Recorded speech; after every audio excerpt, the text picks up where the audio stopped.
ওলিদের মাজার জিয়ারতের নিয়ম বলবো? সবাই বলছেন না যে বলবো? আমার সরকারে আলা হযরত বলেন, কোন আল্লাহর ওলির মাজার জিয়ারতে যদি যাও, বাড়ি থেকে বের হও, ওযু করে রাস্তায় দরুদ ও সালাম পড়তে পড়তে যাও, গিয়ে মাজারে প্রবেশ করো পায়ের দিক দিয়ে। যদি পায়ের দিক দিয়ে দরজা যদি হয় তো পায়ের দিক দিয়ে প্রবেশ করো। করার পর মাজার শরীফের মধ্যে জায়গা যদি থাকে তো মাজার থেকে 4 হাত দূরে দাঁড়াও। কয় হাত? 4 হাত। কত হাত? 4 হাত। 4 হাত দূরে দাঁড়াও।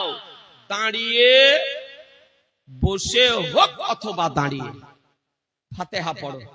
যা জানো, সূরা ফালাক, সূরা নাস, সূরা ইখলাস, সূরা ফাতিহা, সূরা বাকারা, তুমি তোমার যা মুখস্থ আছে, আর ফাতিহা পড়তে যদি জানো তো ফাতিহা পড়ো, তারপরে দরুদ ও সালাম পড়ো, তারপরে সাহেবে মাজারের রূহে ইসালে সওয়াব করো, আর তার মহান ব্যক্তিত্বের ওসিলা দিয়ে, আমার নবীর ওসিলা দিয়ে আল্লাহর দরবারে দোয়া করো।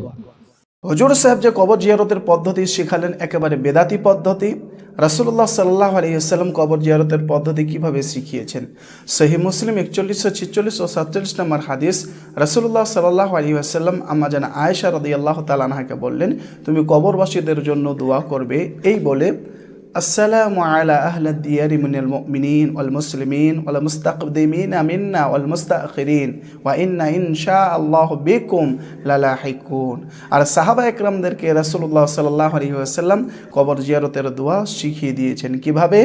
আসসালামু আলাইকুম আহলাদ দিয়ারি মিনাল মুমিনিন ওয়াল মুসলিমিন ওয়া ইন্না ইনশাআল্লাহু লালাহিকুন নাসআলুল্লাহ লানা ওয়া লাকুমুল আফিয়া। এই হলো কবর জিয়ারতের পদ্ধতি ও দোয়া। আর হুজুর যে পদ্ধতি বললেন একেবারে বেদাতি পদ্ধতি। আর মৃত ব্যক্তির ওসিলায় দোয়া করা হচ্ছে বেদাত।